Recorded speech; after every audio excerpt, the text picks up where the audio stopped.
les gens ils veulent savoir. Ce qu'on comprend pas. Tu fais de l'e-commerce, je fais de l'e-commerce. Très bien. Il y en a aussi plein d'autres qui en font. Maintenant, pourquoi on est sur YouTube, sur les réseaux sociaux, si on fait de l'e-commerce, si on fait des millions, des milliards, comme on peut l'entendre sur les réseaux sociaux? En vrai, quand t'es débutant, faut pas trop se poser de questions. C'est-à-dire qu'il faut aller déjà chercher l'argent là où il est, faire les premiers résultats et pas trop réfléchir honnêtement. Et donc, généralement, les personnes en position d'inconfort, ils n'ont pas besoin de regarder des vidéos pour être motivés ou disciplinés. Moi, j'aime bien dire que votre première boutique ne marchera pas. Faut pas que les gens y mettent toutes leurs économies en priant Dieu que ça marche parce que sinon c'est cuit. Moi, je pars du principe que votre première boutique ne marchera pas. Qu'est-ce qui fait que les gens échouent en e-commerce et pourquoi il y a beaucoup de gens qui échouent selon toi? Ceux qui veulent se lancer en e-commerce, prenez en compte que vous devez avoir du budget, donc entre 500 et 1000 euros. Et après, si vous avez un accompagnement, ça, c'est encore un autre budget. Mais de manière concrète, pour toi, c'est quoi le meilleur plan pour être aujourd'hui rentable en e-commerce en 2024? Pour moi, il faut avoir un et Alors bonjour à tous, on se retrouve pour une nouvelle vidéo de la chaîne. Aujourd'hui, on va sur un concept qui est un petit peu différent parce que je vais recevoir quelqu'un qui fait exactement la même chose que moi, ou en tout cas qui est vraiment dans le même domaine. Et je pense que le fait qu'il vienne sur la chaîne, ça peut apporter encore quelque chose d'autre et ça va vous permettre de gagner peut-être en compétences, ou alors on va essayer de vous envoyer de la valeur un maximum. On part sur un concept qui est un petit peu différent d'habitude, où on va se poser des questions, des réponses.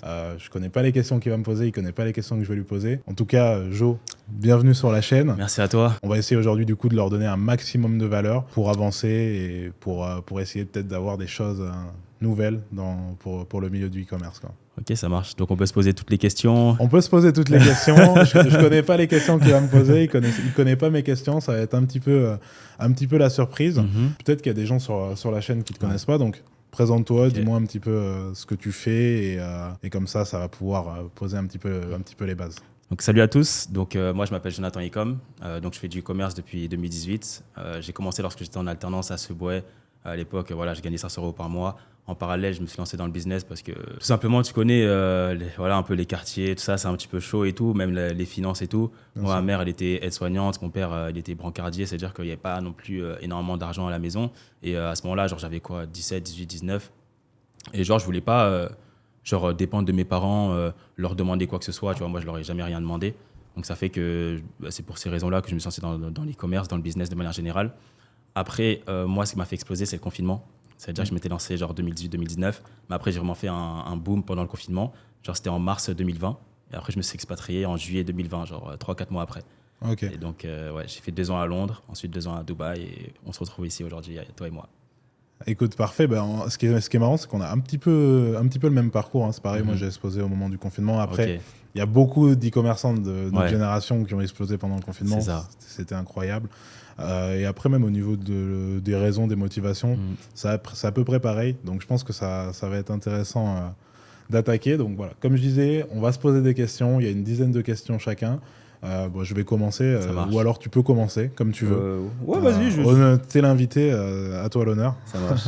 Bon, les gars, on va lui poser un maximum de questions intéressantes. La première question, je pense que c'est important d'aborder ce sujet-là.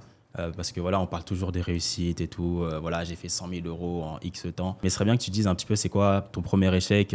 Quels étaient tes échecs justement dans l'e-commerce? Ok, on parle direct de ce qui fait mal, quoi. On parle direct de ce qui fait mal. J'en avais déjà parlé une fois. Mon pire échec en e-commerce, clairement, c'est le premier shop, tu vois, que j'avais fait. Le premier projet même que j'avais fait. J'irais même jusqu'à dire ça parce que en gros, je vais t'expliquer. C'est une erreur il y a beaucoup de débutants qui font cette erreur-là. J'ai voulu tout faire beaucoup trop bien. C'est-à-dire que j'avais lancé un système de box par abonnement, tu vois, avec des produits consommables en France. Du coup, j'avais créé une SASU pour pouvoir récupérer la TVA. Tu vois, vraiment, j'étais parti très loin. J'avais investi vraiment toutes les économies que j'avais à ce moment-là. Et le problème, c'est que j'ai lancé à cette époque-là, c'était l'influence, beaucoup d'influenceurs. J'ai lancé et malheureusement, 0 vente, on n'a rien vendu. Et après, j'en ai tiré une bonne leçon, et je le dis souvent, tu vois, aux débutants, il faut d'abord valider le produit auprès du marché, parce que ça a été mon erreur. J'ai lancé un produit, mais j'avais rien testé, j'avais tout fait parfaitement, un site parfait, une société, une structure juridique parfaite, sauf que je savais même pas s'il y avait des gens qui étaient intéressés pour acheter ça. Donc j'ai lancé, ça a pas marché, mais bon, j'ai perdu pas mal d'argent, mais c'était une bonne expérience, tu vois, parce que ça te permet de comprendre que faut d'abord tester, faut d'abord te lancer, tu vois. Et après, tu perfectionnes au fur et à mesure la fiscalité, le branding, etc. c'est des trucs qui viennent après, tu vois. Ok. Et tu penses qu'avec toute l'expérience que tu as aujourd'hui, est-ce que tu veux qu'on te refaire ça un jour? Je sais pas. Ouais, ce genre de projet, c'est des projets qui m'intéressent au niveau des box à abonnement, Ok. tu vois, parce qu'il y a de la récurrence, c'est des revenus qui sont stables et c'est des boîtes qui prennent de la valeur. Ouais, aussi. Parce que ça, tu vois, quand tu fais du dropshipping pur et dur, c'est des trucs que des fois, tu vois, t'as tendance à oublier. On oublie, tu vois, que tu peux aussi partir sur des systèmes où bah, tu gagnes moins d'argent tout de suite, mais par contre, tu valorises quelque chose qui va peut-être te sécuriser à vie, tu vois. Ok. En vrai, tu as une box à abonnement. Moi, j'ai vu des box aux US qui se revendent 100, 150 Bah, millions. ouais. Même à moindre échelle, tu vois. Tu revends ta boîte 1, 2, 3, 5, 10 millions.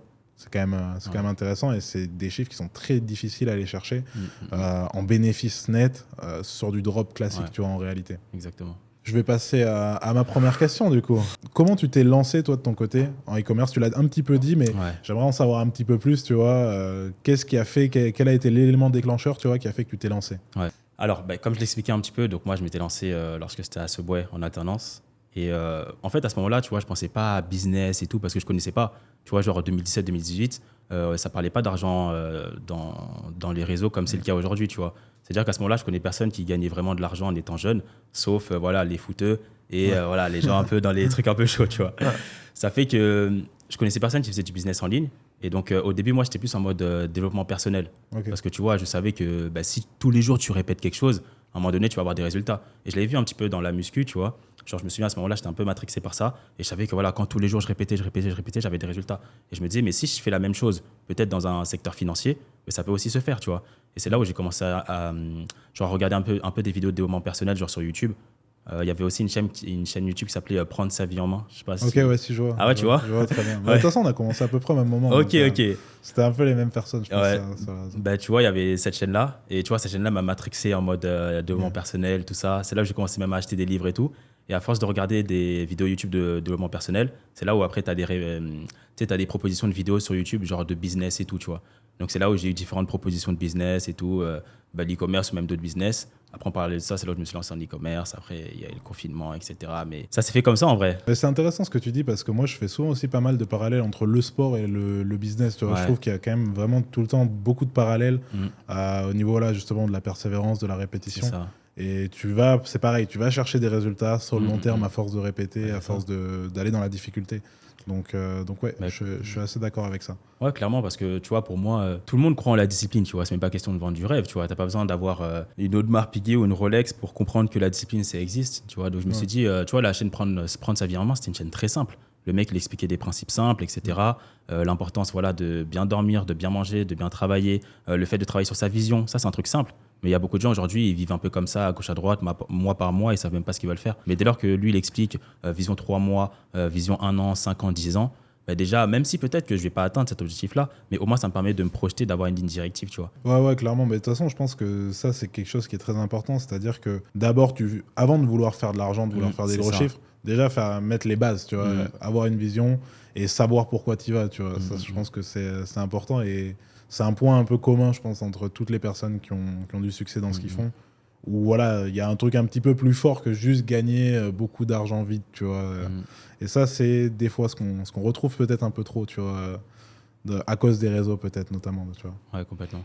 Ça, pour moi, c'est une question qui est importante. Aujourd'hui, tu vois, avec les réseaux, on ne sait pas réellement le parcours des gens. C'est-à-dire qu'il y a des gens qui vont dire, voilà, moi, j'ai réussi en tant de temps, je suis devenu millionnaire en 1 an, alors qu'au final, voilà, ça fait peut-être des années qu'ils travaillaient. Et en e-commerce, toi, par exemple, ça t'a pris combien de temps pour avoir des résultats? Des résultats, tu vois. Je trouve que dans résultats, il y a plusieurs résultats à faire des ventes et résultats à être rentable. Et après, il y a en vivre. C'est ça. C'est 3 choses très différentes. Ouais. Faire les premières ventes, ça a été assez rapide en réalité. Enfin, faire quelques ventes, c'est vraiment accessible à tout le monde. Et ça, je pense que ça a pris, 1 ou 2 mois. Okay. Par contre, être vraiment rentable et générer vraiment un revenu, je dirais autour de 6 mois. Okay. Et par contre, pour en vivre, ça, je m'en souviens, ça m'a pris à peu près 1 an, voire un tout petit peu plus d'1 an. Mais par contre, à ce moment-là, je pouvais en vivre.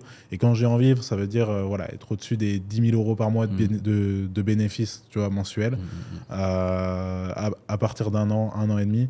Donc, ça peut prendre du temps. Après, il faut savoir que moi, je me suis lancé, comme toi, à un moment où il y avait quand même beaucoup moins d'informations. C'était beaucoup plus... On dit que tu vois que c'était plus facile, mais moi, je trouve pas. Parce que là, maintenant, tu as vraiment... Déjà, tu as l'IA, tu as beaucoup d'informations, tu as beaucoup de feedback de gens qui ont fait beaucoup d'erreurs. Nous, quand on est arrivé, je me souviens quand même, c'était un peu compliqué parce que voilà, il n'y avait pas beaucoup de gens qui parlaient de ça, ou alors c'était flou. Donc c'est vrai que c'était un petit peu plus long, tu vois, pour pouvoir avoir des résultats et éviter les erreurs. Par contre, maintenant, je pense que si je me relançais maintenant, je pense que voilà, en appliquant les bonnes stratégies, tu mets autour de 2, 3, 4, 5, 6 mois en règle générale pour vraiment aller chercher des vrais résultats. Tu vois. Non, mais comme tu dis, tu as complètement raison. Là, juste aujourd'hui, l'intelligence artificielle, ça fait la différence de fou. Bah ouais, rien qu'au niveau du copywriting, tu vois, ça, en fait. ChatGPT, moi je me souviens, c'était du copywriting à la main. Là maintenant, voilà, tu fais un site maintenant en 30 minutes. Moi, mon premier site, j'avais pris 3 semaines à le faire, tu vois, parce que c'était le premier. Mais c'est vrai que là maintenant, avec l'IA, avec toute l'info que tu as sur YouTube, que ça soit gratuit ou payant, en vrai, tu as vraiment de quoi faire pour te lancer. Et commencer à avoir des résultats, à faire des ventes. Il y a vraiment de la densité à ce niveau-là. Ouais, complètement. Là, ça, c'est une question qui est intéressante. Parce que tout le monde n'est pas d'accord à ce niveau-là. Ouais. On entend vraiment de tout à ce niveau-là. Donc toi, selon toi, combien faut-il de budget, tu vois, pour te lancer en e-commerce correctement? Vraiment pour... J'ai vraiment englobé tous les frais qu'il va y avoir. Ok. Alors déjà, par rapport à ça, tu vois, il n'y a pas de vérité générale. Tu vois, premièrement, déjà, ça on est d'accord parce que c'est normal qu'il y a des personnes qui vont dire, voilà, je peux me lancer avec tant, et d'autres personnes qui vont dire avec tant parce qu'ils vont parler par rapport à leur expérience.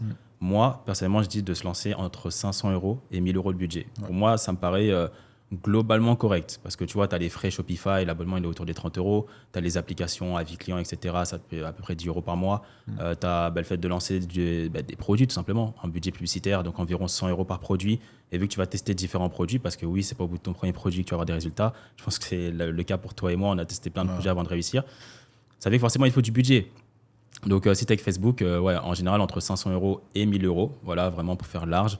Et se lancer dans le business avec ce budget-là, en vrai, c'est incroyable. Tu vois, il faut prendre de la perspective. Il y a des business qui demandent des 20 000 €, des 30 000 €. Ah non, ça, c'est vraiment ce que je dis tout le temps. C'est que tu as une barrière à entrer en termes de budget qui est ridicule en réalité. Ouais, parce que toi-même, tu avais investi beaucoup d'argent sur les box par abonnement, etc. Et là, il n'y a pas tout ça, tu vois. Donc, faut toujours essayer de prendre du recul et de la perspective. Donc, c'est vrai que ça peut représenter une somme. Je pense que ça l'était aussi pour nous, 500 €, 1000 €. Effectivement, c'est beaucoup.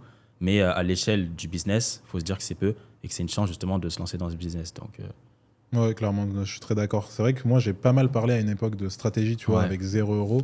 Et les gens ont fait un amalgame entre lancer effectivement du marketing organique avec 0 €. Et là, effectivement, ça te coûte 0 €. Mais dans le global, tu as quand même besoin d'un budget. Tu vois, il y avait des personnes qui voulaient arriver avec vraiment 0 €.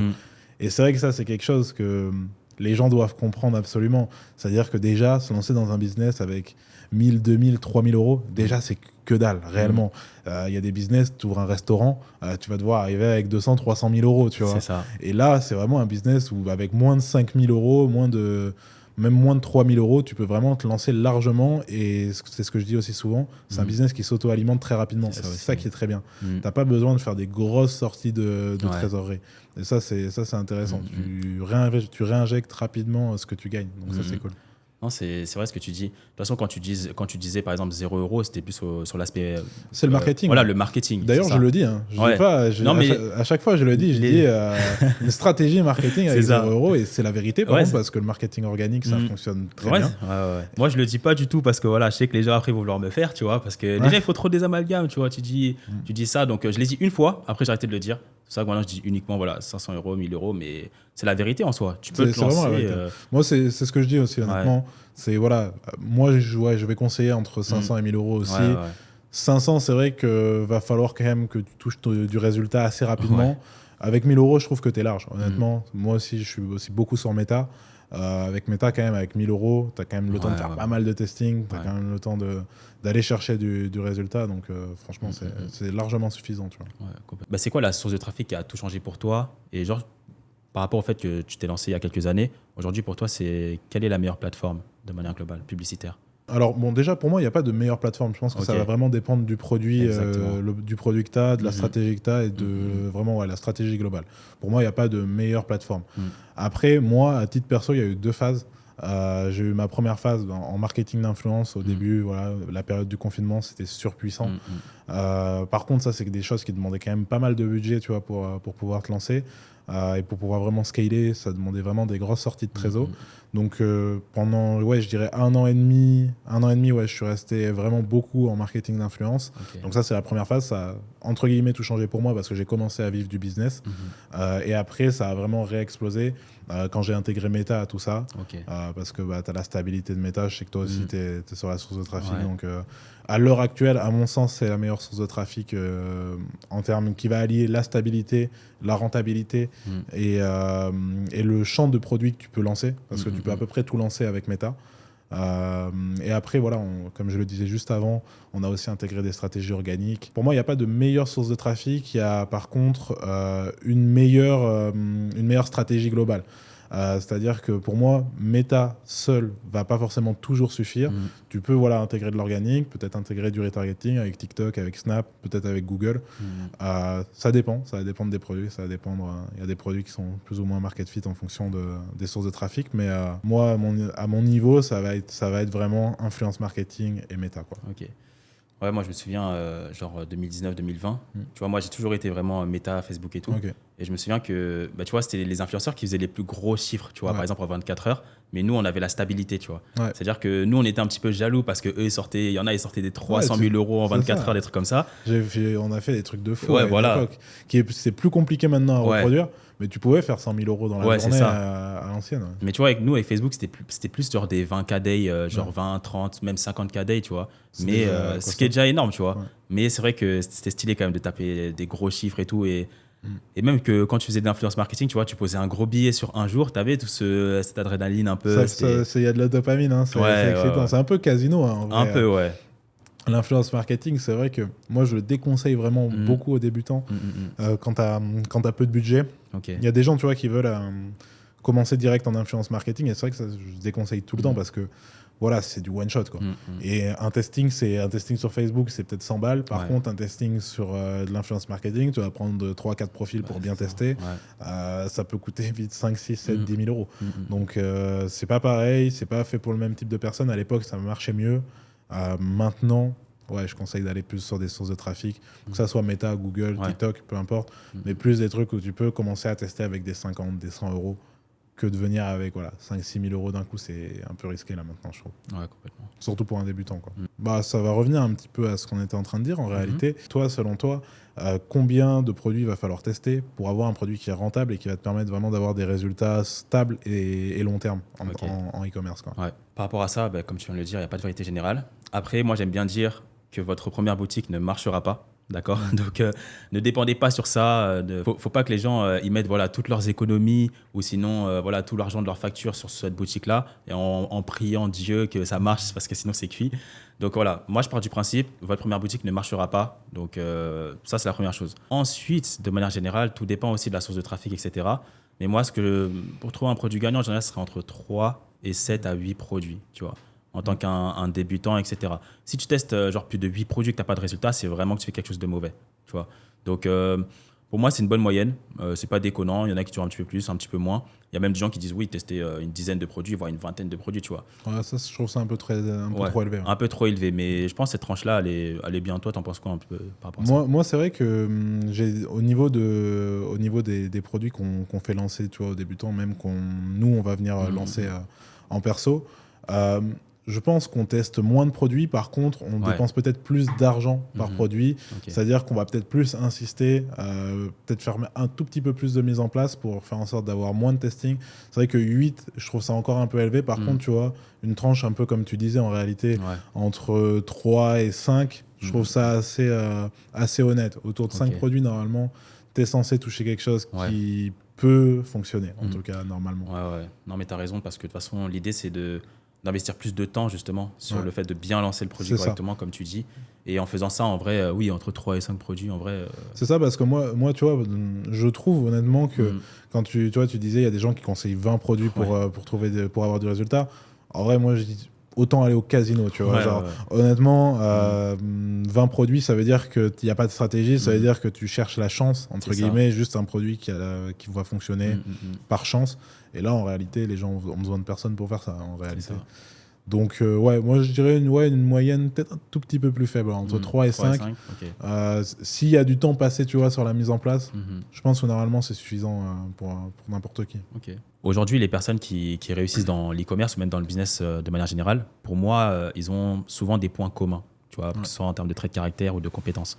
Pour toi, aujourd'hui, les personnes que tu accompagnes, est-ce que tu arrives à trouver justement des similitudes avec toutes les personnes qui réussissent ?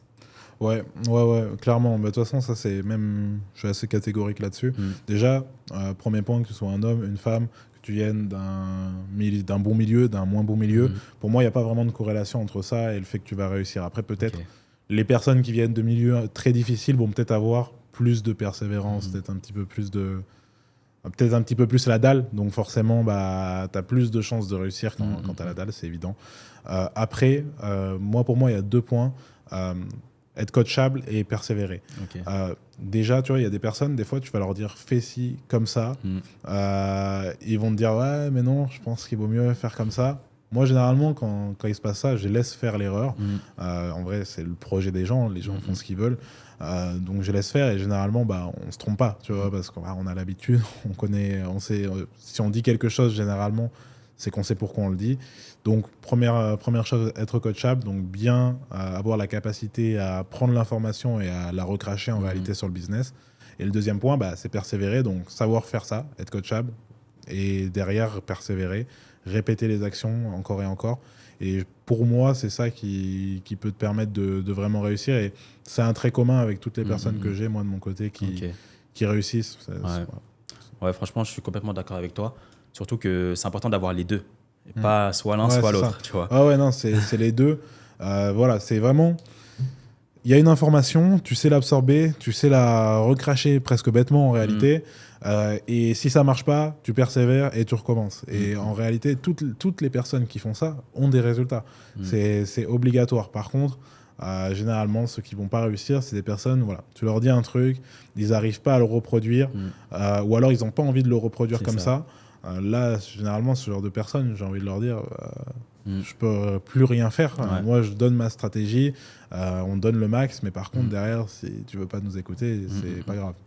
C'est ça. Et ça, même, je veux dire un truc par rapport à ça, parce que quand les gens ils débutent, même le business de manière globale, ils ont trop d'a priori, ils ont trop genre de convictions fermes, alors qu'ils n'ont aucune donnée dans le business, aucune donnée dans l'e-commerce. C'est-à-dire, quand tu dis quelque chose, tu dis, ouais, fais de cette manière, fais ci, comme ça.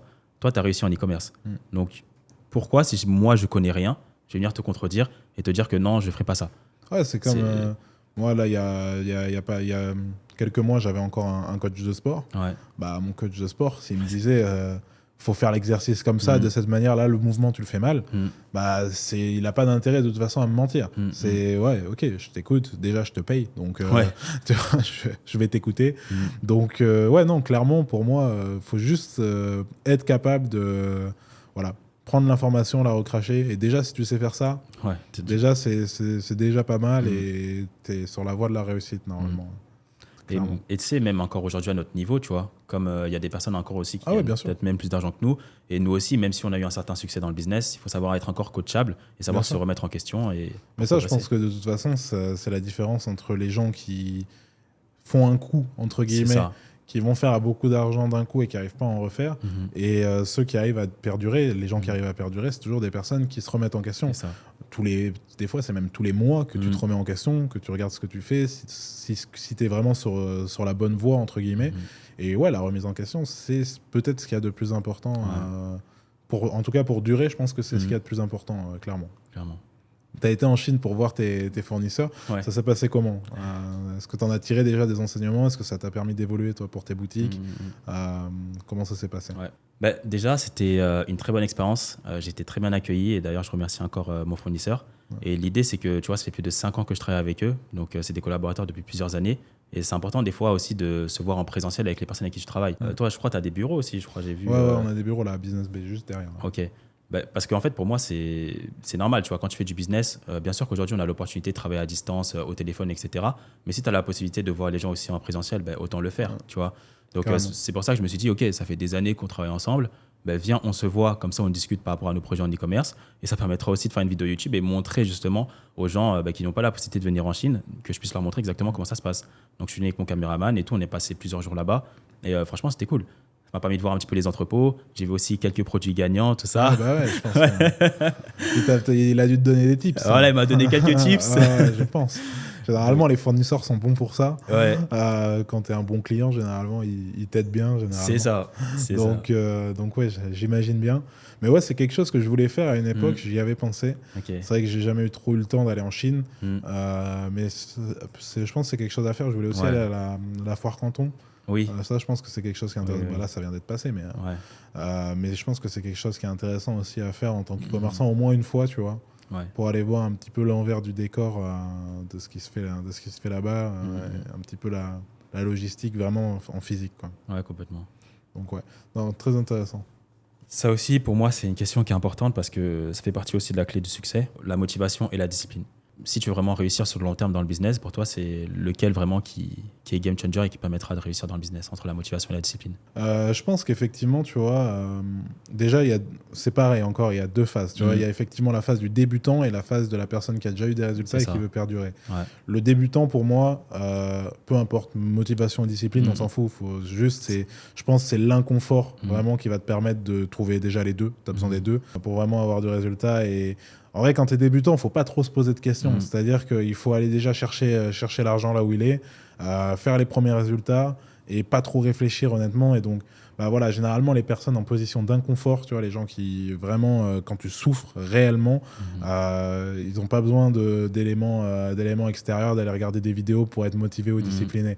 Tu vois, genre, tu me parlais, toi, de un petit peu ton parcours. Je pense que c'est un peu comme moi, tu vois. Quand vraiment tu as besoin de faire de l'argent pour aider ta famille, etc., la motivation, elle vient toute seule, tu vois. T'as pas besoin non plus de trucs de fou. Et par contre, je pense que, justement, pourquoi je dis l'inconfort, c'est que quand tu as des résultats, tu commences à rentrer dans un confort. On ici, là, tu vois, on est à Dubaï, tu es rapidement dans le confort. Et une fois que tu as un certain revenu, bah, en vrai, tu es tranquille, il y a beaucoup de services, tu es bien. Et je pense que toujours se remettre en position d'inconfort, donc en refaisant des nouveaux projets, en essayant de se remettre en difficulté, tu vois, mais intelligemment, tu vois, pour progresser. Je pense que c'est ça qui fait que tu gardes justement les deux. Je ne mettrai pas vraiment de différence entre la motivation ou la discipline, mais je pense qu'il faut toujours garder quelque chose autre que l'argent qui va te permettre de garder les deux, tu vois. Si tu n'es que motivé par l'argent, c'est comme tout, tu t'y habitues, tu vois. Une fois que tu as un certain revenu, tu as un certain niveau de vie, tu es habitué à ça et tu ne vas pas vraiment te lever pour ça, tu vois, tous les jours. Il faut qu'il y ait quelque chose, je pense, de plus fort et que tu aies vraiment des vrais objectifs, tu vois, qui te permettent de te lever le matin. Parce que c'est vrai que, toi, on en parlait, quand tu fais une promo d'influenceur, tu fais 100 000 balles dans la journée. Bon, ça n'arrive pas tous les jours. Ouais. À une époque, ça arrivait. Mais admettons, tu fais 100 000 balles dans la journée. Si tu n'as pas envie de te réveiller le lendemain matin, si tu étais là que pour l'argent, tu ne te réveilleras pas, tu vois. Mais ce qui est important, c'est voir quelque chose, je pense, d'un peu plus grand, tu vois, un projet un peu plus grand qui te permet d'y revenir. Ouais. L'essentiel, de toute façon, c'est de passer à l'action. Après, peu importe les motivations d'un chacun. Mais après, c'est vrai qu'à un certain niveau, tu ne peux plus te mettre uniquement la motivation de l'argent. Au début, c'est normal. Nous, on vient de quartier, etc. Forcément, il y a l'argent. Je ne vais pas faire semblant de dire que oui, je veux changer la politique mondiale alors que moi-même, ma famille, elle est en galère. Au début, c'est que l'argent. Voilà, il n'y a pas de honte à ça. Au début, c'est ce que je disais. Il faut aller chercher l'argent dans un premier temps. Tu te sors un petit peu de ta situation si elle ne te convient pas. Et après, tu vois, une fois que tu as ce confort, là, il faut trouver quelque chose d'un peu plus grand. Il y a toujours l'argent, bien sûr, mais il faut trouver une autre motivation. Tu vois. Ouais, complètement. Parce que, par exemple, moi, au début, quand je me suis lancé, l'idée, c'était déjà pour être indépendant, éviter de demander de l'argent à mes parents. Après, c'était d'aider ma famille, donc chose aussi que j'ai faite. Aujourd'hui, c'est vraiment l'idée de progresser, avoir une vision encore plus grande, parce que quand tu atteins un certain palier, genre 100 000 € par mois de profit et des choses comme ça, tu peux te dire que ça y est, c'est fini, tu vois. Ouais, c'est un peu ce que je disais, tu vois. C'est en mode, voilà, en vrai, quand tu as 100 000 balles de marge, tu vois, pour vivre ton mois, si tu n'as pas envie de te lever pendant 3 jours, tu te lèves pas pendant 3 jours, tu vois. Mais tu te lèves parce que tu as quelque chose d'autre, tu vois, qui t'intéresse réellement au fond de toi. Complètement. Donc, ouais. Là, clairement, c'est une question. On n'est pas toujours d'ailleurs d'accord, enfin, en tout cas. Entre e-commerçants, on n'est pas forcément d'accord. Toi, selon toi, qu'est-ce qui fait que les gens échouent en e-commerce et pourquoi il y a beaucoup de gens qui échouent selon toi? Ouais, il y a pas mal de raisons que tu as déjà évoquées d'ailleurs. L'aspect coachable, l'aspect de la persévérance. Il y a aussi beaucoup les attentes par rapport à l'e-commerce. Tu vois, tout à l'heure, on posait la question en termes de combien de temps ça t'a permis de réussir. Et pour moi, c'est clairement, pour moi, une carrière en e-commerce correcte. Tu vois, comme tu disais, voilà, ça t'a pris 1 an pour en vivre complètement, 1 ou 2 mois pour avoir des résultats. Quelqu'un qui fait les choses correctement, pour moi, c'est à peu près ça, tu vois. Le problème, c'est que les gens aujourd'hui, avec les réseaux sociaux, surtout TikTok, parce qu'encore YouTube, voilà. Mais TikTok, voilà, les gens ils vont dire, voilà, je suis devenu millionnaire, je ne sais pas combien de temps, j'ai 12 ans, je fais 100 000 euros par mois en dropshipping. Et ça fait que les gens, ils ont des attentes surélevées. Ils connaissent même pas encore le business model, comment le business fonctionne. Oui, comment je trouve mon premier fournisseur, comment je trouve mon premier produit gagnant, comment je crée une boutique. Et ça dit déjà que oui, je me lance en dropshipping et je vais faire 1 million à l'année. Alors que tu sais même pas comment trouver un fournisseur. Ça n'a aucun sens. Ouais. Ça, je suis 100% d'accord avec toi. Et ça, je pense qu'effectivement, c'est que les réseaux. Ouais. Le problème, c'est que les réseaux. Et ouais, 100% d'accord avec toi. 100% d'accord avec toi. Parce que je pense qu'effectivement, il y a des gens qui. Bah, en fait, je trouve qu'il y a les deux extrêmes à ce niveau-là. Tu as les gens qui veulent gagner tout très vite et les gens qui ont trop peu d'ambition. Des gens, tu vois, qui veulent faire 200 euros par mois, c'est trop peu, tu vois, en termes d'investissement que ça va te prendre. Il faut quand même, voilà, chercher au moins à, voilà, je dirais remplacer ton salaire, au moins aller chercher 2 000 euros de profit, 3 000 euros de profit. Comme je dis souvent, enfin voilà, 3 000 euros par mois, c'est 100 euros par jour, c'est pas le bout du monde, tu vois, c'est pas une promesse de fou. Et tu as les personnes qui, ouais, veulent arriver avec 50 euros et pensent qu'ils seront millionnaires à la fin d'année. En fait. C'est ça, je le dis tout le temps. Si tu vas dans ce genre de plan-là, il faut pas derrière te plaindre que tu t'es fait arnaquer. Honnêtement, quelqu'un qui vient de promettre qu'il va te rendre millionnaire. Déjà, quelqu'un qui vient de promettre qu'il va te rendre millionnaire, c'est impossible. Tu peux pas promettre ça. Non. C'est quasiment, en tout cas, à quelqu'un qui est 100% débutant, c'est impossible. Et après, derrière, c'est vrai que c'est très compliqué. C'est très compliqué au niveau du business de faire des prédictions. Mais par contre, il faut vraiment arriver avec une vision où il va falloir travailler, ça va pas être facile. Et les résultats, c'est ton travail qui va donner des résultats. C'est pas une technique. Il n'y a pas de technique miracle. C'est vraiment quelque chose qu'il faut comprendre. Ça. Ouais, complètement. Et aussi, il faut savoir que ce que j'ai remarqué, c'est qu'il y a beaucoup de gens qui, par exemple, vont prendre un accompagnement ou une formation, peu importe, ils vont se lancer et vont voir que, au final, il fallait vraiment que je travaille. Donc, c'est pas juste un petit plan sous. C'est ça. Et c'est dommage, ça, tu vois. Et ça, tu l'as dit, en vrai, c'est ça. Il y a le problème des gens qui pensent que c'est un plan sous. Ouais. Et ça, je le dis souvent, il faut respecter quand même ce business. C'est un business, c'est un vrai taf à terme. Tu peux l'utiliser en complément de revenu, mais ça reste quand même un taf. Tu vois, il va falloir travailler. C'est pas, voilà, tu branches 3 trucs, tu appuies sur 2-3 boutons. Après, comme je dis, c'est un peu à cause des réseaux où les gens pensent ça. Mais je pense que il faut bien remettre à sa place le fait qu'il y a beaucoup de travail, surtout pour aller chercher des gros résultats. Quoi. Ça, c'est indéniable. Ouais, il y a ça aussi. Après, pour moi, il y a aussi la vision long terme. Oui, au début, comme on le disait, c'est normal d'avoir la motivation de l'argent, etc.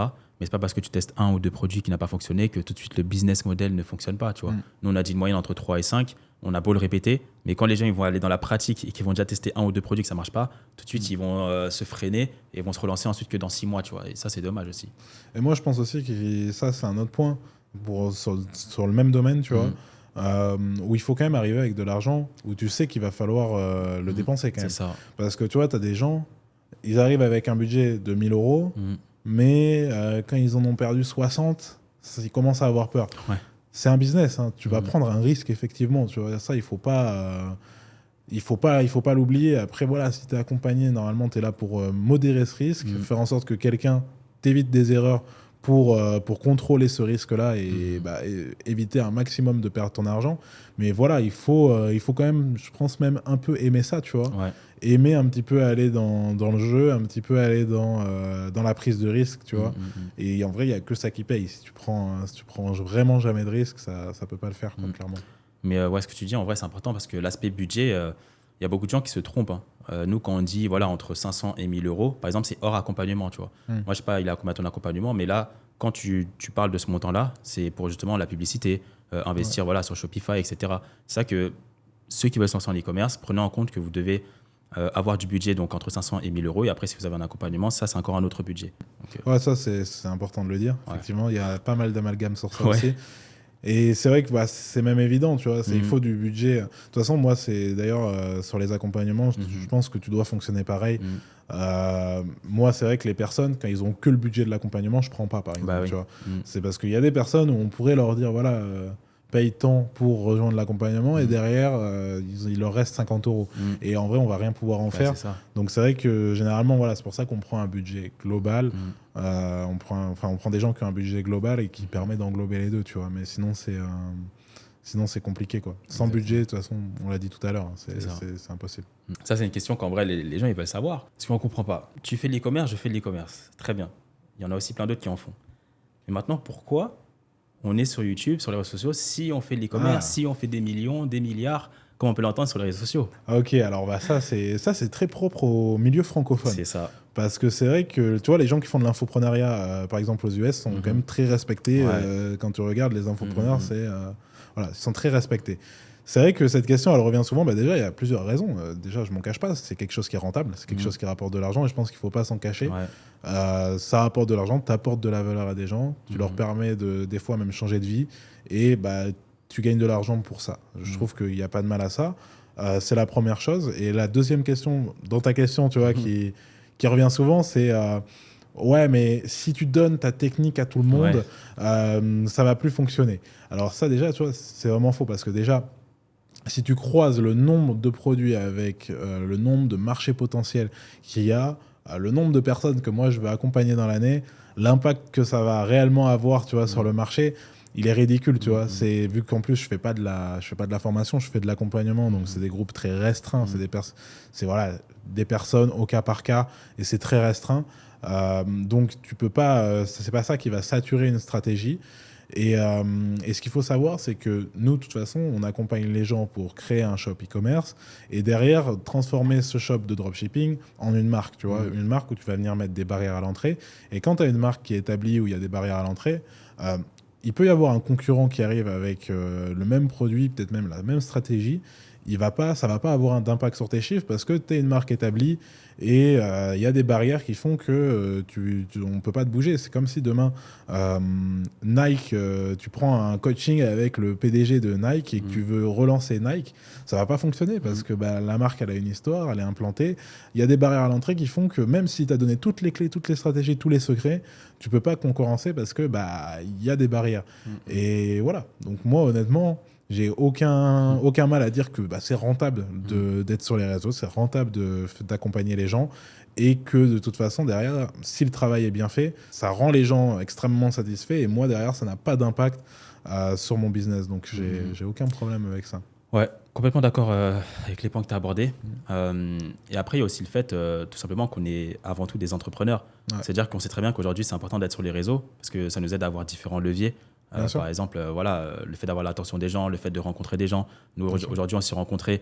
Si on était vraiment à 100% e-commerce et qu'on était chacun dans notre coin, pas de réseau, etc., on se serait peut-être jamais rencontrés. Ouais, c'est ça. C'est très important, je trouve. De toute façon, maintenant, c'est une carte de visite et c'est ça, en fait. Je trouve que c'est important de la travailler dans tous les cas. Donc ouais, 100% d'accord. C'est pour ça que pour moi, les e-commerçants ont vraiment qu'une vision long terme. C'est normal d'être sur les réseaux. Parce que tu peux avoir des compétences, mais il faut qu'on sache que tu existes. Tu peux avoir les compétences que tu veux, mais si on ne te connaît pas, c'est mort.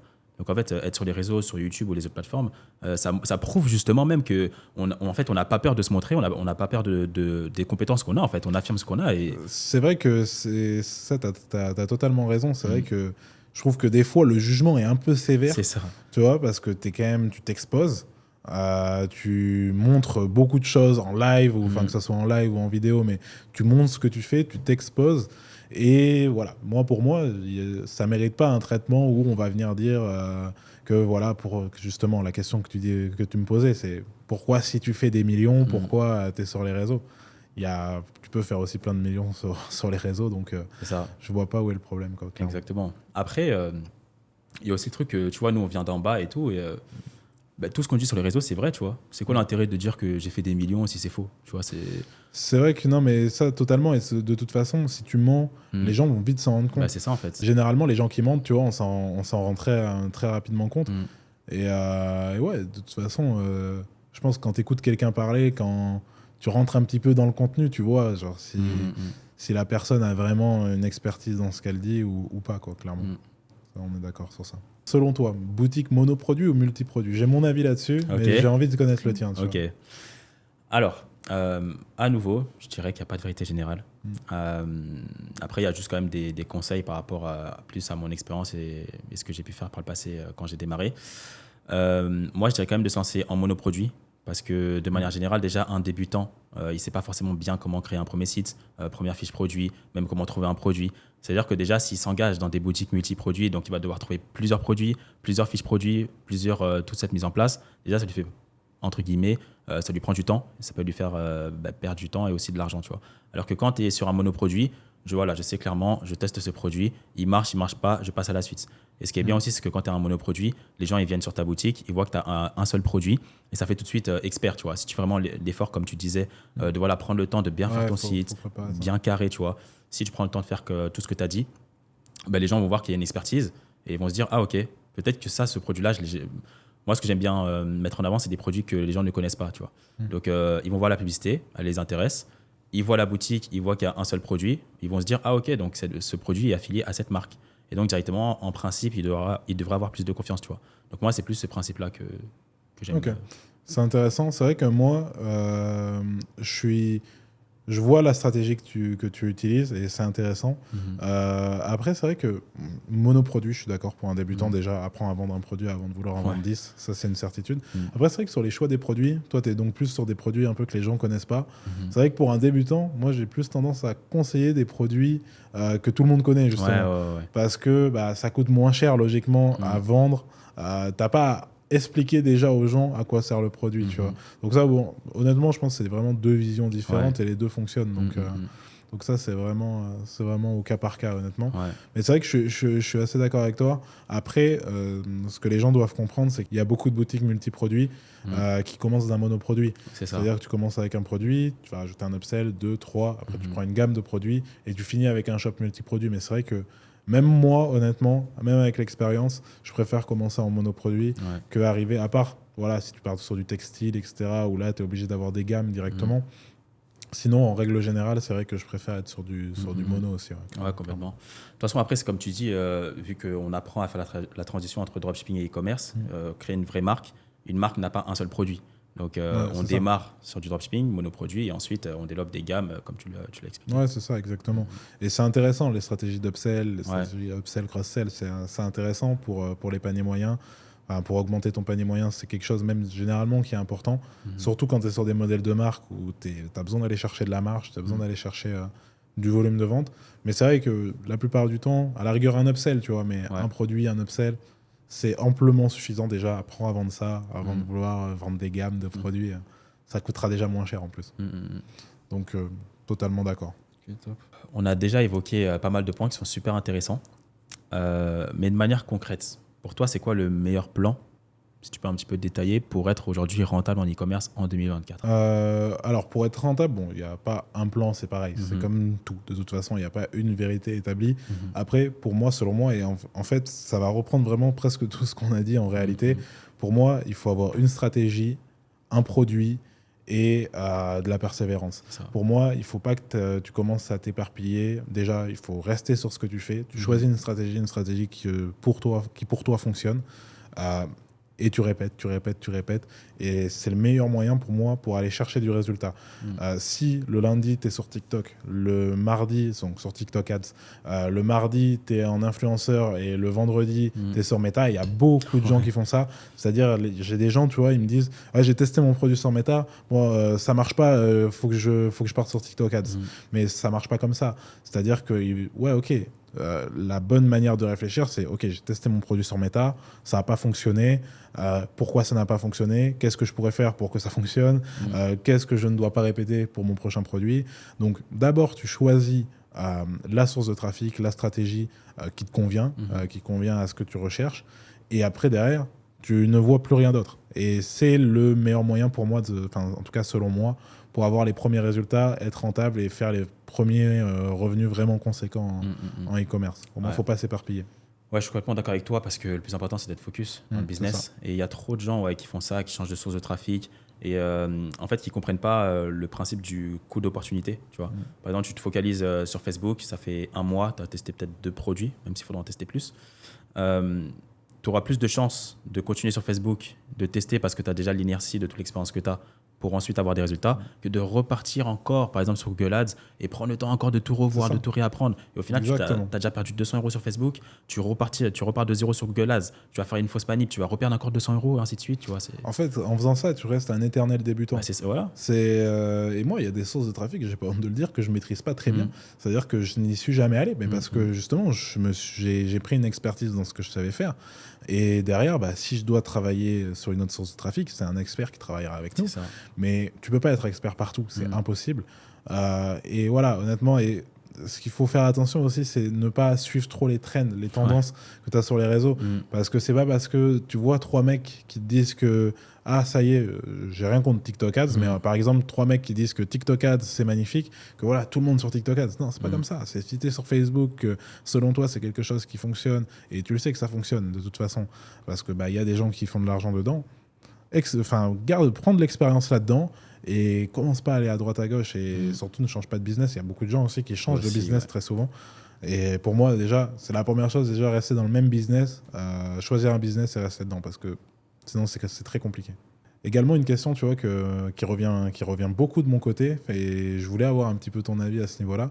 Selon toi, il faut combien d'heures quotidiennes pour pouvoir lancer ton business correctement en e-commerce? C'est une bonne question, et même tu la poses même de la bonne manière, parce que tu parles de heures quotidiennes, tu vois, parce que les gens ils pensent que voilà, il faut travailler pendant 2 jours, ensuite j'arrête, je reviens que dans 6 mois. Donc pour moi, déjà, il faut travailler quotidiennement. Donc déjà, peu importe la notion de temps, la notion de minutes ou d'heures, il faut que chaque jour, sans exception, tu travailles sur ton business. Donc maintenant, quand je dis travailler chaque jour, c'est pas dire rester par exemple X heures sur le PC, voilà, rester comme ça. Non. Travailler, il y a plein de manières de travailler. Tu peux travailler certes sur ton PC, tu peux aussi être en réflexion, juste t'asseoir et réfléchir. Tu peux par exemple aller dans des magasins, des magasins physiques, je sais pas, comme tu vois, Auchan, Boulanger, etc. Et regarder un petit peu, vu qu'on fait de l'e-commerce, les produits qui sont devant, tu vois. Tu regardes un petit peu, qu'est-ce qui se vend le plus, pourquoi, comment. Travailler, c'est aussi par exemple poser des questions à ta famille. Tu peux demander, voilà, papa, maman, c'est quoi le dernier produit que tu as acheté sur Internet? Est-ce que c'était ton premier produit, etc. Essayer d'être curieux, tu vois. Et la curiosité, ça va bien au-delà d'être assis sur un PC. Pour moi, quand je dis travailler tous les jours, c'est que tous les jours, en fait, tu dois mettre en fait cette pensée-là de l'e-commerce. Ça doit pas, pour moi, si tu veux réussir dans le business, tu dois pas, surtout au début, mettre dans ma vie, j'ai la case business, la case normale, la case ci, la case ça. C'est qu'à tout moment, le business peut intervenir. C'est comme si toi, je sais pas, tu es dans la rue, tu fais ta vie, et il y a quelqu'un qui vient, il dit salut, je te connais Eric et tout, sur les réseaux. Comment on fait pour trouver un produit gagnant? Tu vas pas dire là, je travaille pas, je suis désolé. Tu vois, tu vas répondre, tu vois. Ouais, bien sûr. Donc, c'est un peu ce truc-là. Après, pour répondre, après, tu diras aussi un peu ton avis, mais c'est vraiment travailler de manière quotidienne. Et franchement, voilà, entre 1 et 2 heures par jour, pour moi, de manière quotidienne, c'est assez correct. Moi, effectivement, je suis assez d'accord avec toi sur 1 à 2 heures par jour, vraiment d'opérationnel. Et ce que tu as dit, c'est extrêmement intéressant, parce que je pense que c'est un point qui revient chez tous les entrepreneurs qui réussissent. C'est le fait que ton cerveau est toujours branché business. C'est ça. Et moi, je le vois des fois, je suis avec des potes qui sont pas forcément dans le business. Et toi, tu es dans un resto et tu vas commencer à faire des calculs. Tu vas dire, ok, mais attends, mais le concept, il est bien. Ça, ils doivent toucher ça à temps. Ils doivent revendre ça à temps. Donc là, il y a tant de marge, il y a tant de couverts. Ok, ça va faire tant d'argent. Et c'est vrai que moi, j'ai mon cerveau qui fonctionne beaucoup comme ça, et j'ai beaucoup de potes, tu vois, qui sont entrepreneurs, et je pense que toi c'est pareil, vu ce que tu disais, où voilà, tu vois toujours un petit peu là, tu vois, on est dans un studio, ok, bon, le loyer c'est combien, combien ça coûte, il y a combien de matériel, ok, tu vois, tu réfléchis tout le temps business. Et c'est ça qui fait que, et en tout cas pour un débutant, c'est ça qui va faire pour le débutant qui va pouvoir avoir du résultat. Il faut vivre le truc, tu vois. Et tu l'as très bien dit, c'est pas ok, bon, ils ont dit qu'il fallait travailler 1 à 2 heures par jour, donc je pense à mon shop 1 à 2 heures par jour. Non, c'est toute la journée, tu y penses. Tu vas voir un produit posé quelque part, tu vas voir, voilà, tu vas passer dans un magasin, comme tu disais, tu vas peut-être voir ton upsell, tu vois, genre, tu vas peut-être voir une autre idée de produit, une idée marketing, un slogan, tu vois, enfin, peu importe. Mais il faut tout le temps être branché sur ce truc-là, et c'est ça qui te permet d'aller chercher du résultat, très clairement. Moi, j'ai une question pour toi. C'est une question qui revient tout le temps. Ça fait 10 ans, et même dans 10 ans, ça reviendra encore. Sur le fait que le dropshipping est mort, tu vois. Ouais, donc, tous les ans, celle-là. C'est ça. Ça, c'est classique. Ça, c'est un classique. Il y a 5 ans, les gens ils disaient ça. Et aujourd'hui, ils le disent encore demain. Mais toi, ton avis, c'est quoi vraiment ton avis global par rapport à l'avenir justement de ce business model du dropshipping? Voilà, tu l'as dit à la fin. C'est pas, déjà, le dropshipping n'est pas un business, c'est un business model. Donc, tu peux faire du dropshipping sous plein de manières, sous plein de formes. C'est juste le principe, voilà, il y a trois parties prenantes. Tu as le client, le fournisseur et toi. Le client te paye, tu payes le fournisseur, le fournisseur délivre le produit au client. Donc ça, à ce niveau-là, c'est pour moi un business model qui, il n'y a pas de raison que ça meure comme business model. Ça existe depuis toujours en réalité. C'est le fait d'être entre guillemets un intermédiaire dans une transaction. Donc c'est quelque chose qui a toujours existé et qui pour moi existera toujours. Après, et c'est là où je pense que les gens font une amalgame encore, c'est que il y a différents moyens de faire du dropshipping, il y a différentes formes. Et évidemment que je pense que voilà, les méthodes marketing, les messages marketing, la manière de mettre en avant les choses, la manière de faire du marketing, de faire de la vente, va forcément évoluer, mais comme tout en réalité. Donc non, je pense qu'on est dans un secteur, le e-commerce, qui est un des plus... Je pense qu'on est dans un des secteurs, le e-commerce, tu vois, qui est dans un... Vraiment dans, je dirais même pas une trend, mais c'est vraiment une progression qui va être vraiment exponentielle, je pense, ces prochaines années. Donc, il n'y a aucune raison que le dropshipping, ce business model-là, disparaisse. Je vois pas de raison. Après, vendre un produit de merde sur AliExpress avec un site très moyen, ça marche déjà plus. Je spoil peut-être un peu, tu vois, pour les débutants, pour les gens qui ne sont pas encore lancés, mais ça ne fonctionne pas. Et ça fonctionnait peut-être il y a quelques années. Mais ouais, non, pour moi, le business model ne va pas mourir, il faudra juste se réadapter. Et il faut se réadapter, je pense, même tous les ans, même tous les trimestres, au sein d'une année, déjà, je pense que tu te réadaptes. Ouais, déjà. bien Donc ça, c'est juste, on le disait, hein, la capacité à se remettre en question. Ouais, vraiment, je suis d'accord avec toi. De toute façon, comme tu as dit, c'est un business model. C'est-à-dire que le dropshipping, voilà, c'est le fait de livrer des clients sans stock. La raison pour laquelle ça va finir, c'est seulement si Internet c'est fini, si les gens n'achètent plus en ligne. C'est ça. Donc, à partir du moment où tu n'as plus besoin d'acheter en ligne, effectivement, peut-être que c'est mort. Dans tous les cas, tu vois, on trouvera, même si Internet n'existe plus, que plus personne n'achète de produits sur Internet, ce qui, à mon avis, n'arrivera pas demain. Il y a encore le temps de se lancer, le temps de faire de l'argent, très clairement. Voilà, non, je pense que c'est un business qui a énormément d'avenir. Mais voilà, il y a juste des formes qui vont changer. Il va falloir se réadapter et toujours savoir se remettre en question. C'est ce qu'on disait tout à l'heure. Ça, il n'y a pas de secret à ce niveau-là. Ouais, complètement. Et c'est commun à tous les business, hein, de toute façon. Même demain, tu as un business physique, un restaurant, et de ton côté, tu te remets pas en question au fur et à mesure des années, ton restaurant, il va être vieillot, il va être démodé. Ça va plus être la nourriture que les gens ont forcément envie de manger. C'est dans tous les business. Il faut suivre un petit peu, suivre les tendances, tout en gardant une ligne directrice et savoir se réadapter quand tu es un peu à côté de la plaque, tu vois. Là, on sort un petit peu pour ma dernière question, c'est ça, c'est bien la dernière. Ok. Toi, de ton côté, ça fait un an et demi que tu es sur Dubaï. Comment tu te sens ici? En tout cas, quels sont pour toi un petit peu les avantages de la ville? Enfin, en tout cas, est-ce que tu regrettes Londres ou est-ce que Dubaï, c'est cool quand même? Ouais, j'aimerais bien avoir ton avis aussi après. Franchement, genre, tu vois, j'étais en France. C'est là où j'ai commencé l'e-commerce. Après, j'ai fait 2 ans à Londres et là, comme tu dis, 1 an et demi à peu près à Dubaï. Pour moi, Dubaï, tu vois, je sais pas par des mots, pour moi, c'est le paradis, tu vois. C'est le paradis parce que quand tu commences à générer certains revenus, même des sommes à 6 chiffres et tout, tu as la possibilité vraiment de découvrir à peu près tout ce qu'il y a de bon en fait à Dubaï. Et tu vois, par exemple, j'habite en face du Bourge aussi avec mon collègue. Et en fait, j'optimise tout. C'est-à-dire que j'ai une nutritionniste, j'ai femme de ménage, j'ai 3 coachs de sport, je fais de la boxe, du Krav Maga, et j'ai aussi un coach sportif. J'ai aussi une styliste. J'essaye en fait de tout optimiser et je fais rien en fait. Je fais rien. Tout ce qui me rapporte pas de l'argent, aujourd'hui, je peux ne pas le faire. Ça veut dire que moi, le seul truc à faire, c'est travailler et c'est tout, quoi. Et aller faire un petit peu de sport. Donc, en fait, il y a tellement tout qui est optimisé et même après aussi au niveau du réseau. Comme je te disais, moi, je fais 2 ans à Londres. Même quand j'étais à Londres, je connaissais quand même plus d'entrepreneurs, tu vois, qui étaient à Dubaï qu'à Londres, tu vois. Et quand je suis venu à Dubaï, justement, j'ai fait le tour des entrepreneurs, etc. Et quand tu es en présentiel et que tu rencontres les gens physiquement, tu vois, on a le temps vraiment de discuter, d'échanger. C'est là où on va s'échanger des informations peut-être qu'on ne s'échangerait pas sur WhatsApp. Parce que tu vois, sur WhatsApp, chacun fait sa vie, chacun est occupé. Peut-être tu travailles, moi je travaille, on ne va pas se dire ça. Et quand on a la chance de manger ensemble ou même d'être là comme ça ici, c'est là où on peut s'échanger certaines informations. Et c'est ça que j'ai beaucoup eu à Dubaï et pour moi, c'est un game changer aussi, tu vois. Ouais, ça, je suis très d'accord. Enfin, je suis totalement d'accord. Ce qui est intéressant avec Dubaï, c'est, tu l'as dit, c'est le réseau. Ça, c'est le premier point. Et les services, c'est le second point. Quand effectivement tu as les moyens de le faire, tu peux tout optimiser et tu peux vraiment être dans un truc un peu automatique, tu vois, où ton seul taf, c'est de taffer, tu vois, c'est pas de faire le ménage, c'est pas de faire de te faire à manger, etc. Et après, ouais, sur le point de vue réseau, ça, bon, là, je pense qu'il n'y a même pas, même pas à dire, tu vois, surtout dans notre domaine. Tu connectes très facilement avec les gens, tu connectes très vite. Alors que c'est vrai que moi, j'adore Londres aussi, mais par contre, c'est vrai que quand tu es à Londres, en tout cas pour le e-commerce, ça doit être compliqué de rencontrer des gens, ça doit être compliqué, en tout cas au niveau francophone, de vraiment connecter avec des gens. Et c'est vrai que les réseaux, ça a ses limites. On dit effectivement que voilà, tout se fait maintenant sur Internet, sur les réseaux. C'est vrai pour peut-être une première approche. Mais voilà, même des fois, tu vois, tu as des associations qui viennent avec certaines personnes. Je trouve que tu peux jamais t'associer déjà avec quelqu'un que tu n'as pas rencontré. C'est assez compliqué en tout cas.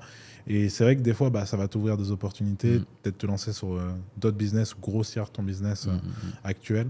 Donc ouais, très clairement, Dubaï, pour ça, c'est un tout qui est intéressant.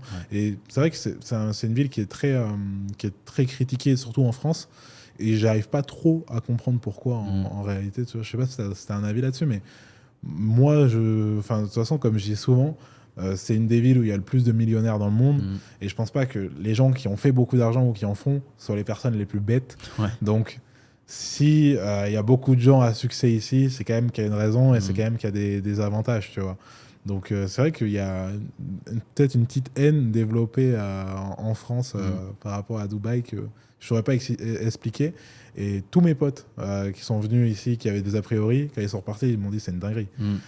C'est 100% des gens qui avaient des a priori qui me disaient ouais, mais je pense que je ne vais pas aimer, c'est superficiel, etc. Ils viennent, et quand ils repartent, ils disent non, en fait, c'est sérieux ici quand même. C'est ça. C'est sérieux. Mais c'est pour ça que c'est important d'expérimenter et de découvrir, tu vois. Pour moi, tous ceux qui critiquent Dubaï, c'est des gens qui ne sont jamais allés. Genre, je connais vraiment personne qui a vécu ici et qui dit qu'il n'aimera pas. Après, bon, il y en a, ils vont dire oui, il n'y a pas de forêt naturelle et tout. Bon, ça. Bref. Mais de manière globale, en fait, la vie, il faut séparer les réseaux et la réalité. Tu vois, même de manière globale, même par rapport à des gens comme nous, tu vois. Parce que les gens, je ne sais pas comment les gens nous perçoivent, etc. Mais ils vont se mettre une image sur nous qui peut être positive ou négative. Mais en fait, il faut toujours essayer de creuser dans ce que l'on fait, tu vois. Ouais, c'est ça. Et en plus, des fois, derrière la caméra, tu peux avoir l'air peut-être des fois un peu froid, alors que dans la vraie vie, tu es quelqu'un de très tranquille, très convivial, entre guillemets. Et c'est vrai que, ouais, et je pense que, ouais, de toute façon, il faut arriver à se détacher, il faut que les gens arrivent à se détacher, je pense, des réseaux, c'est très important. Parce que même moi, en vrai, sur les réseaux, je vais mettre que les bons moments, je vais mettre que ce qui se passe bien. Et il y a des moments difficiles pour tout le monde, quoi. Et ça, je pense que c'est important pour les gens parce qu'il y a des gens qui justement se lancent pas parce qu'ils se disent ouais, ces mecs-là, il y a tout ce qui se passe bien pour eux, tout a l'air trop bien, ouais, mais il y a beaucoup de difficultés, il y a beaucoup d'échecs, beaucoup de remises en question, et ça, il faut bien le comprendre. Tout le monde, je connais personne qui a pas de problème, quoi. Ça n'existe pas. Et plus tu gagnes de l'argent, généralement, plus les problèmes sont violents quand ils arrivent. Donc, alors moi, j'ai une dernière question pour toi.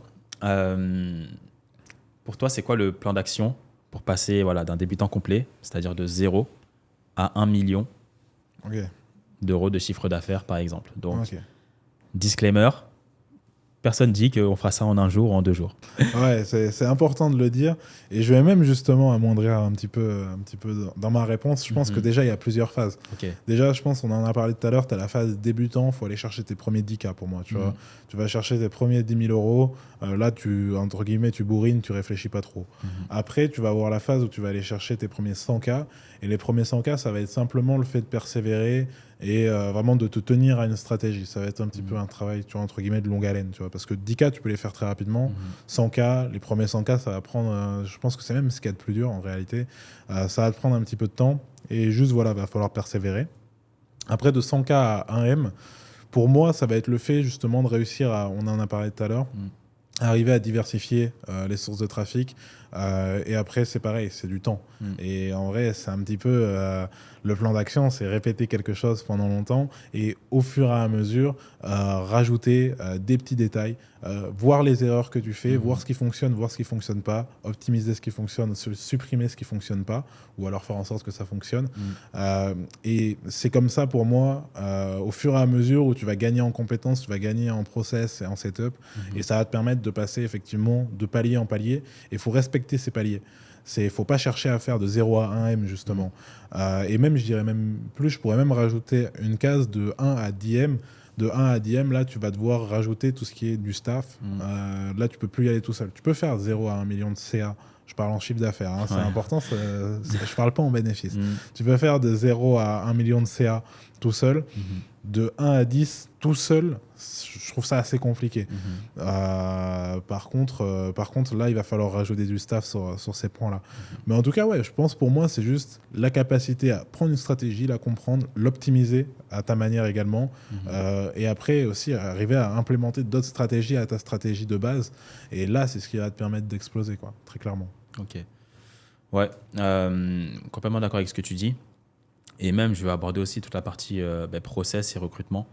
Tu vois, nous, souvent, l'e-commerce, genre la première chose qu'on va déléguer, tu vois, c'est le SAV. Et tout de suite, les gens, ils pensent que juste parce que tu as un SAV, ça y est, t'es Bill Gates, voilà, tu as une personne et tout, ça y est. Alors que pas du tout. En vrai, en e-commerce aussi, ce que j'ai remarqué, c'est qu'il y a beaucoup de gens qui se plafonnent très vite.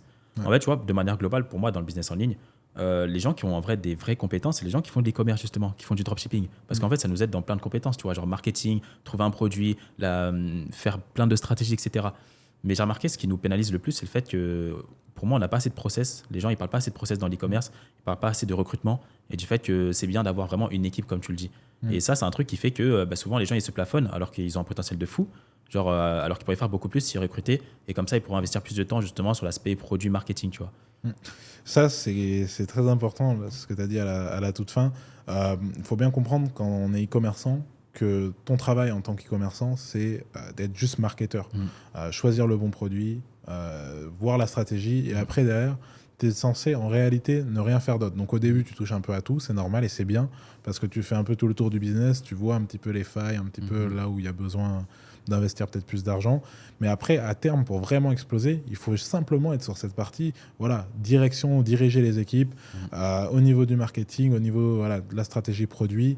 Et il n'y a que comme ça, de toute façon, qu'on peut grandir. Et c'est vrai que généralement, les e-commerçants n'aiment pas, même dans le business en ligne, on n'aime pas forcément recruter, alors qu'il y a des business physiques où c'est évident que tu vas recruter. Alors qu'en ligne, on n'aime pas ça, tu vois. Après, je pense que c'est aussi dû au fait que tu peux faire 1 million d'euros dans ta chambre. C'est ça. Et donc, te dire, ouais, je vais prendre, tu t'en parlais, on a des bureaux, nous, juste derrière, derrière ce building-là. Et c'est vrai que c'est super important, tu vois, d'aller au bureau, avoir un contact avec tes équipes, et tu vas beaucoup plus vite, beaucoup plus fort. Donc, ouais, non, clairement, ça, Mais là, je pense que c'est vraiment de 1 à 10M. Ouais. À la rigueur, de 500K à 1 million, moi je pense tu peux vraiment faire 500K de CA tout seul. À la rigueur, voilà, tu mets, comme je dis, un prestataire sur du SAV, à la rigueur sur le site. Mais tu peux avoir tes premiers résultats tranquillement. Mais si tu veux vraiment exploser, faire une entreprise, il faut tu n'iras pas tout seul, ça c'est sûr. On est bien d'accord. Donc voilà, écoute Joe, merci d'être passé. J'espère que ça vous a apporté un maximum de valeur. Là, je pense qu'on a pas mal parlé. C'était intéressant d'avoir ton point de vue sur certains points. Ce qui est intéressant, c'est qu'on a vu qu'on était d'accord sur pas mal de choses. Donc ça veut dire que y a quand même certaines vérités, je pense, en tout cas certains points communs entre les e-commerçants qui arrivent à réussir. Merci d'avoir regardé cette vidéo. À la semaine prochaine.